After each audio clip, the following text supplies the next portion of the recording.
Bon, bonsoir tout le monde. Je voulais revenir un petit peu sur la vidéo que je vous ai fait à midi, que je vous ai partagée, où je vous explique un petit peu notre comportement par rapport à notre réflexion. Alors, on peut penser être plus intelligent qu'une autre personne parce que nous, on est dans la réflexion, mais au final, on n'est pas plus intelligent que la nature. L'homme n'est pas plus intelligent que la nature. Tu n'as pas créé la nature, c'est la nature qui t'a créé. Donc, quand on veut essayer... Moi, je laisse mon cerveau, je laisse, si vous voulez, je suis quelqu'un, je réfléchis pas à l'heure d'aujourd'hui. Je vais réfléchir si j'ai besoin de réfléchir, que je vais être sur un casse-tête, on va dire. Allez, admettons, c'est un exemple que je vous donne. Mais ma vie, je la réfléchis pas. L'homme a tendance à vouloir tout réfléchir, en fait. Il réfléchit pour construire une machine, mais par contre, il va réfléchir aussi pour sa vie. Parce qu'il pense qu'il va mieux réfléchir que la nature a réfléchi pour le créer. C'est pas toi qui as réfléchi pour créer ton corps, c'est la nature.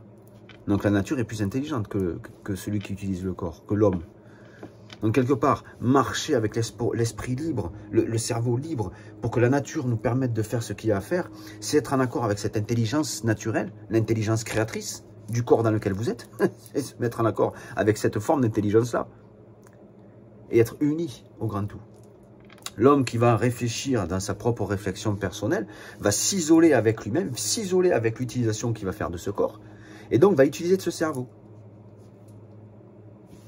égoïstement. Il va se servir du cerveau pour satisfaire son ego. Parce que votre ego va vous satisfaire et va vous faire croire que vous avez gagné du temps. Mais si vous écoutez la nature, vous vous rendez compte que vous ne gagnez pas de temps. Comme je vous dis, moi je suis quelqu'un, j'entends et je vois. Donc j'entends la nature me parler. Je vois la nature me montrer. Par exemple, dans la vidéo que j'ai fait à midi, à un moment donné, on pourrait croire que je réfléchis parce que je dis, je vous le dirai après. Et d'un seul coup, quand j'ai dit, je vous le dirai après, la nature m'a montré plein de choses. Il m'a fait entendre des choses. Comme quoi, il ne fallait pas que je raconte après.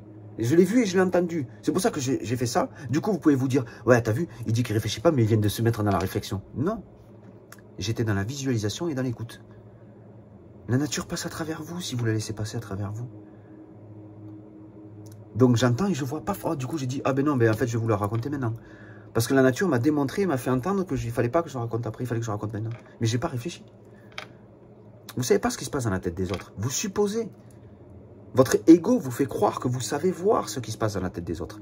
Mais votre ego vous fait croire des choses de malade. Vous vous rendez compte? Votre ego vous fait croire que vous êtes télépathe. Vous savez comment fonctionnent les autres. Mais non, vous savez comment vous fonctionnez vous. Et vous reprojetez votre fonctionnement personnel sur les autres. En pensant qu'eux fonctionnent aussi comme vous.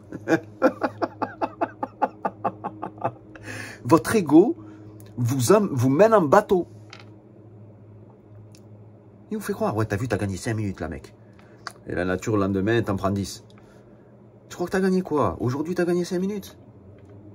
Parce que ton ego t'a fait croire que t'en avais gagné 5. Et après, ton ego va te faire croire que t'as perdu du temps parce que c'est la faute à un tel là. Parce que c'est la faute à un tel. Parce que l'ego a besoin de se donner des raisons. L'ego se donne des raisons. Pour valider son existence, l'ego, il a besoin d'avoir des raisons. C'est à cause de lui que j'ai perdu 5 minutes. C'est pas la nature qui m'a pris. Non, c'est à cause de lui, à cause de lui, à cause d'elle. Et à cause de ça. Et puis si j'avais pas eu ça. Non. La nature, elle est passée par toute la matière. Dieu est en toute chose. L'omnipotence, l'omniprésence, c'est l'omniscience. Vous voulez la mettre en qui? Avec votre ego, avec votre façon d'utiliser le corps, réellement. Vous pensez être plus intelligent que la nature créatrice? La nature créatrice. En synchronicité cérébrale avec la nature créatrice. C'est ce que je suis aujourd'hui. Et vous pensez avec votre tête être plus intelligent que cette nature qui vous a créé. Arrêtez. Arrêtez de courir. Arrêtez de courir. Arrêtez de courir. Apprenez à respirer. Apprenez à prendre le temps, à saisir le temps sur l'instant, comme c'est venu. Hop, oh c'est ça, il faut que je nettoie mon linge. Paf, dis pas, oh je vais le faire plus tard, c'est ton ego. À partir du moment où tu écoutes ton ego et que tu ne fais pas attention, faites attention aux signes, prêtez attention aux signes. Paf, la nature te montre que tu dois faire ça maintenant, fais-le maintenant. Dis pas, je le ferai plus tard. Si tu le fais plus tard, tu écoutes ton ego, parce que c'est ton ego qui t'a dit non, je le ferai plus tard.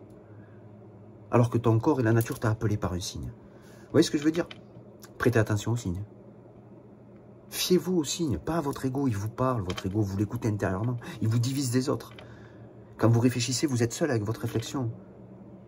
Isolé de la réflexion, isolé de la nature des choses. Isolé avec vous-même, comme le Christ, quelque part, à l'image du Christ.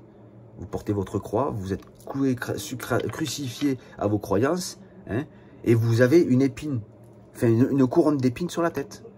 Parce qu'à un moment donné, ça fait mal à la tronche de réfléchir tout seul. Et de ne pas être en accord avec la nature. Je vous souhaite une bonne soirée et puis je vous dis à bientôt.